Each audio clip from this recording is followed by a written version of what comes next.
I now call Senator Molan to make his first speech, and I ask honourable senators that the usual courtesies be extended to him on this occasion. I call Senator Molan.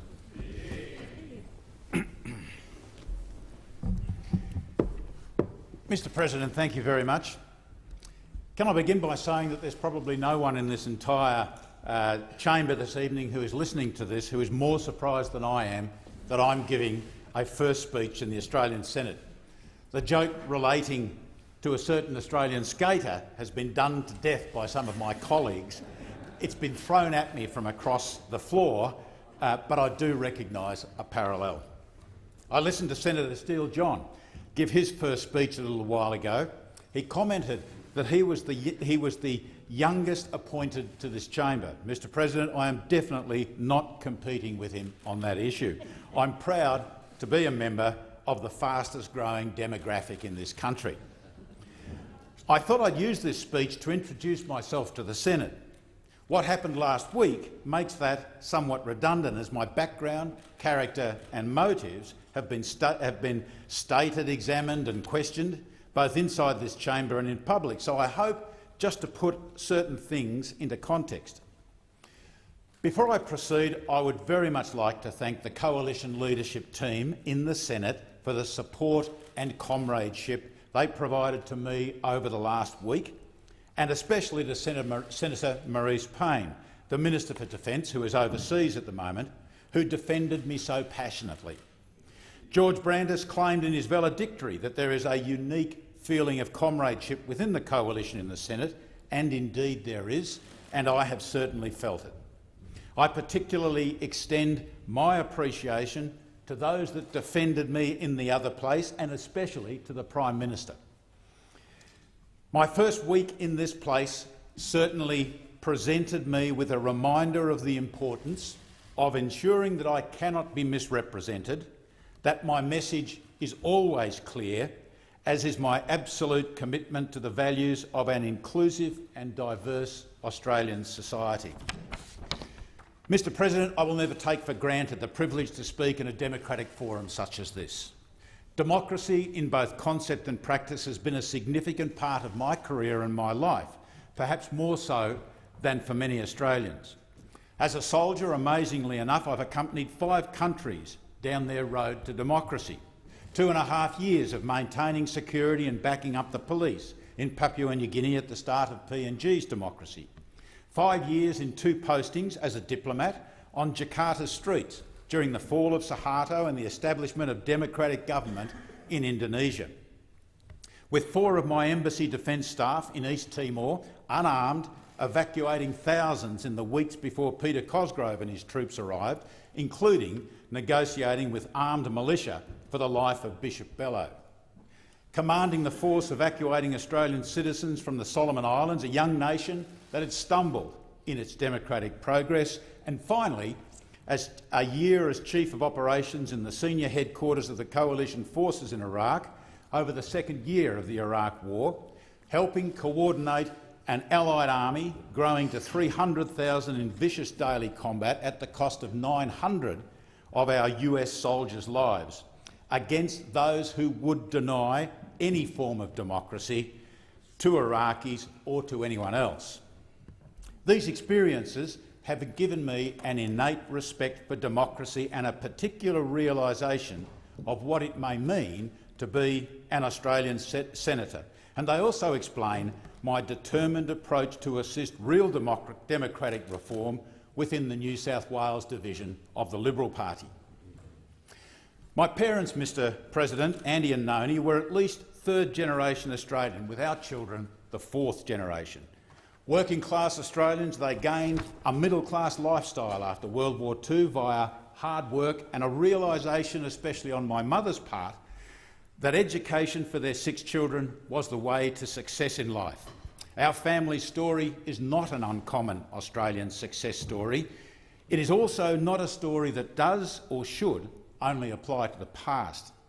Anne and I have 4 adult children, all of whom have worked and studied hard in the best Australian tradition to receive the benefits available in this magnificent country. Of significance, 2 of them this year have achieved home ownership, one in rural Victoria and one even in Sydney. and a third is on the cusp of doing so in Melbourne. Although I retired from the Army 9 years ago, my 40 years as a soldier taught me a lot that seems applicable to parliamentary and to wider social life. First, leadership is everything. Whenever we wanted to achieve real effects, even in this technology-dominated world, we still turn to the best person. As Chief of Operations in Iraq, I was at the centre of the most technically advanced headquarters in the history of war. Yet we consistently turned to people as people when we wanted to get things done. Human leadership in this age of technology has never been more important, be it in the military or in society. Second, Australia brings its unique culture into its military. Blind obedience to orders or authority does not make good soldiers, nor does it make good citizens. We encourage our diggers to question every order for as long as possible because all of us are a lot smarter than any one of us. But when the final decision is made by the boss, we expect support for that decision until the situation changes significantly. This ethos and duty, this understanding of loyalty and teamwork in a questioning environment is something that I intend to personally carry into this House. I need to say, Mr President, that the only order I ever obeyed without question was duck. Third, as a leader, once you find someone who knows what they're doing, get out of the way. This could be the military equivalent of the age-old principle of subsidiarity. Only ever do what you do well. A principle of value in any organisation and one which reflects the liberal principles of small and appropriate government to maximise freedom of the individual. Fourth, stereotypes are invariably wrong. If you think that all a senior military leader has to do is to give an order and everyone obeys, you have never had the joy of running a big military or interagency organisation. Modern military organisations I was connected with were so diverse that most people did not have to acknowledge my authority over them. In Iraq, for example, subordinates had to be convinced that my plan was good, that my directions gave them a fair chance of not being killed, or that I was not directing them to go outside their remit or outside my authority. Consultation, influence and persuasion are required perhaps more in modern militaries because the consequences of failure are immediate. You can, too often, count the bodies. Operation Sovereign Borders, Mr President, was my introduction to the coalition, and I must say I was mightily impressed. Scott Morrison was generous enough to call me the co-author of our effective border protection controls. To be a co-author is a great honour because our policy enabled one of the most successful and most humane approaches to a complex strategic law enforcement and humanitarian problem. With the focus now on winding down offshore centres on Manus and Nauru, many forget previous failed policies and the need to effectively and coherently manage them. If I am indeed a co-author, I am one of at least 4 co-authors, some of whom are present here today. And unless we're blinded by ideology, there are lessons in that policy for all of us. What really made Operation Sovereign Borders work was simply Leadership and Management 101. Nothing more, nothing magical, nothing too complex. Australia had to consistently demonstrate national resolve in facing down the people smugglers and those in foreign bureaucracies and elsewhere that were corruptly furthering their efforts. Across all levels involved, this national will was and remains encapsulated in that 3-word goal, stop the boats. Those who criticised it as a 3-word slogan missed the whole point, and many miss it to this day. We turned that policy into a strategy which showed how the policy would be achieved. Tony Abbott, Scott Morrison and I launched it in the media. The PMO turned it into a 3-document election policy, and that was really the easy part. Compared to having an effect in the real world of real people, policy is pretty easy. Policy is never an end in itself. The hard work is always implementation. Operation Sovereign Borders has been so successful because of the alignment which existed from the Prime Minister all the way down to the implementers, including the hands-on management by ministers. It dramatically restored my faith in how effective Australian governments could be, and it remains effective to this very day.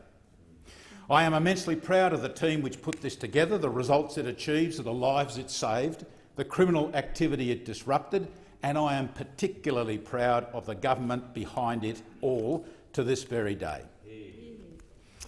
It's only fair to this House that I state, Mr President, what I hope to focus on as a senator for New South Wales.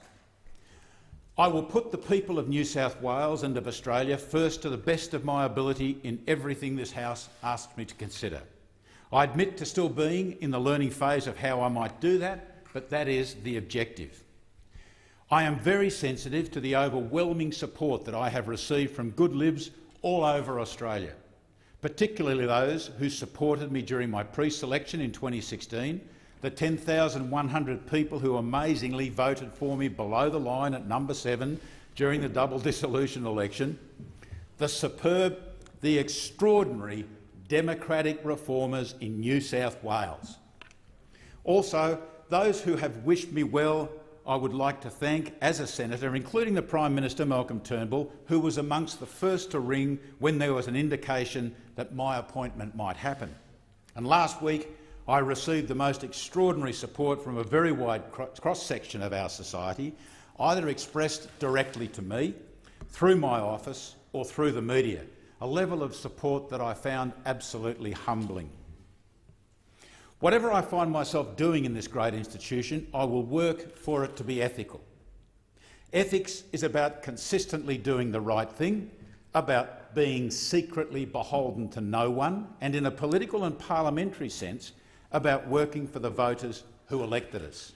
In terms of the Liberal Party, it means representing the members of my party and voters rather than for disguised narrow factional interests. I am of no faction and beholden to no individual or group. I am a New South Wales Liberal, and that is where my loyalty lies. Those journos that call me a member of the New South Wales hard right, Mr President, have never met a member of the New South Wales hard right. My conclusion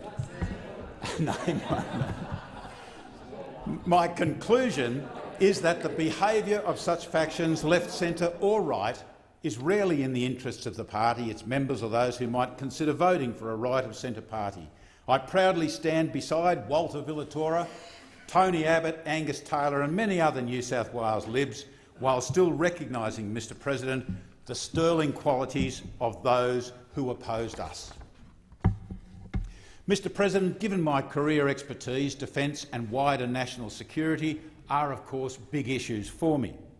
I always and publicly acknowledge that the 2016 Defence White Paper, particularly the accompanying funding, industry and technology links, the resultant force structure and most recently the defence export policy, is the best that Australia has had since the first Defence White Paper back in 1976, and this is to the great credit of our coalition Prime Ministers and defence industry ministers. I also think that the Australian Defence Force itself is better than I have seen it since the end of the Vietnam War. That's a coalition achievement of the Howard, Abbott and Turnbull governments and of defence leaders, and one achieved despite the extraordinary neglect of the Rudd-Gillard-Rudd period. But I look around the world, Mr President, at the impact of Russia, Iran, China, North Korea and Islamist extremism, what the Americans call four nations and an ideology, on the liberal world order and particularly on strategic uncertainty and growing instability in our region. I look at the relative decline of US military power from 16 years of war, 8 years of President Obama and 7 years of crippling sequestration. I have failed to see for many years, despite any special relationships with any of its allies, how the US can come to the aid of all or even most of its allies in any extreme situation. The US government and military now acknowledge this in their desire to refinance their military. Many US allies from the Baltic around the world to the Sea of Japan seem to have retreated into complacent dependency based on the myth of infinite US power and resolve as a reason for underinvesting in their own defence self-reliance, and this affects all of us. The centre pole of Australia's defence policy tent, the US, may no longer stand as straight or as tall as we hoped. My view is that we need to increase our self-reliance to manage strategic uncertainty through increased readiness, preparedness and all-round adaptability. Once before, in the decades up to 1941, Australia blindly put its security in the hands of an old friend, with a resulting situation that almost did not end well for us. As the Foreign Affairs White Paper pointed out, an ascendant power, China, is challenging a status quo power, the US, in our region. War with China or involving China is not inevitable, and I've said this many, many times. We should welcome China's emergence as a world power, if for no other reason than it has lifted hundreds of millions of people out of poverty. But we, Australia, should welcome China from a position of strength. I'm reminded by commentators that some 16 times since the 1500s, a status quo power has been overtaken by a rising power, and war has resulted in 12 of those occasions. 12 of 16 is not good odds and requires prudent policy. I have no expectations, Mr President, that governments immediately spend $1 more on defence. But for years I've advocated that we must be more open about the strategic risks that are being taken in the name of the Australian people. We should all know how much defence we get for what we spend, but we should also know how much risk we take for the money we do not spend. I understand that we ask government to take risk in every single policy area. Defence is only different in that it's a classic public good, and unlike many areas such as health and education, the public cannot buy more defence from another source if they want less risk. Defence is also the only major area of government that is wholly a federal government responsibility. But as I've written as early as 2012, defence policies of all parties in all governments for decades have merely been a list of inputs to defence, that is, ships, planes, tanks, people and dollars, whereas the most important part of any defence policy is the output, how Australia is going to deter the next war by being able to win it. Of course, this requires governments to state what they consider the next war is going to be, and so define an output-oriented defence policy. I reject the views of commentators and academics that it's too hard to determine this output. Such a specification of the next war can be done in a generic sense, and it must be done, or the necessary logic in our defence policy is totally absent. The US and the UK did it for years in terms of the kind of wars they could win, and only abandoned it when it became politically too sensitive because of the self-induced defence shortfalls we see in those nations today. And I totally reject that there is a security issue in telling the Australian public and the world how we, the government, intend to win the next war in a generic sense. The world needs to know this because that is the essence of deterrence. And we all need to know it because how else can the government know if it is succeeding in defence? Or more importantly, how can the voters ever judge how well a government is meeting its defence responsibility? For obvious reasons, Mr President, control of our borders and immigration are important to me, as they are to most Australians. We now effectively control our borders in a way that few now trust the opposition to do. However, I am concerned that the level of legal migration, now that we control our borders, is in excess of the capacity of our cities to absorb, both culturally or in terms of infrastructure. We are approaching limits on this, if we have not already exceeded them. I don't have the answers, but I certainly have the concerns. As a new New South Wales senator, New South Wales issues will be my priority. The first person that I called once I was confirmed was the Premier of New South Wales, the leader of the best state government in this country. This may be quaint to some, but I had no need, obligation or desire to call a faction leader. I will work tirelessly for the re-election of the coalition at the federal level, as I did during the Double D election, during Bennelong and at other elections, because a right-of-centre coalition government, even if we may have faults, will benefit the people of Australia more than anything else. And we are short of volunteering and donating party members. My wariness of a Labor-Greens government is due to the impact such a government would have on national defence, on our borders, on an already stretched deficit and on cultural issues, as we have all seen before. My last focus, Mr President, is the catch-all of what I call national resilience.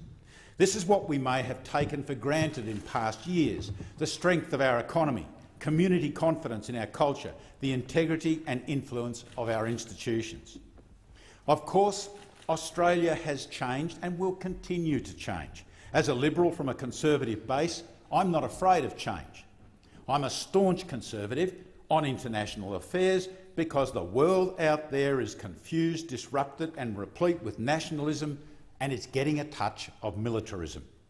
The big bad world could not care less what Australia has achieved internally.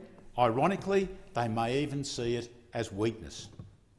However, on every social issue that comes before this House, I will not be stereotyped and I will make up my mind issue by issue. Two of those issues are the attention we pay to the fastest growing demographic in this nation, people of my age, and the support we give to Defence Force veterans, many of whom are here today. Someone once said, if opponents don't speak against you, you probably are not standing up for enough. Anyone who's Googled me, and that seems to be most of the Western world and all the media in the last week or so, knows that various opponents regularly speak against me because I have publicly voiced my views on issues.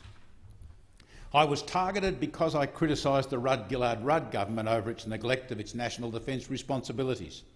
Some single-issue polemicists wanted to take me to the International Criminal Court years ago as a supposed war criminal because I fought in Iraq, and that has echoed more recently.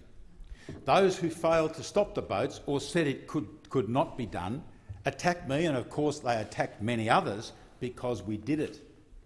I was publicly attacked by apologists at the Festival of Dangerous Ideas because I was a board director with a military background of the then brilliant St James Ethics Centre. And most recently, I was abused as a murderer at a function held in Redfern. If opponents don't speak against you, you are probably not standing up for enough. One of my early US bosses in Iraq used to say a prayer at the start of our daily battle update. That prayer was Psalm 144 and is a particularly muscular part of Christianity.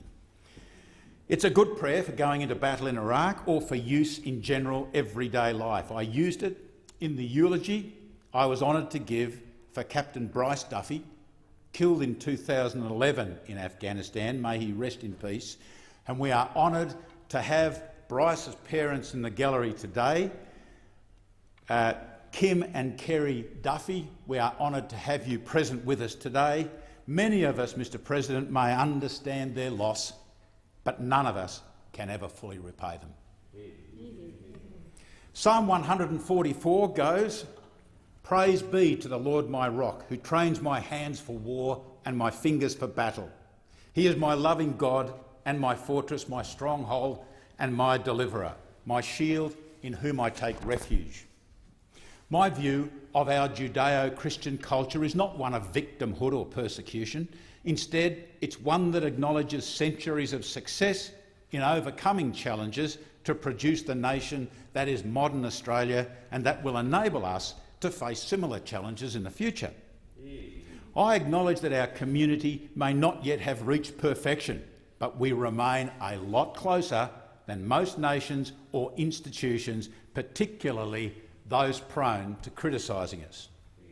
We are challenged almost daily as to our culture, but I have confidence in what we have and what we are.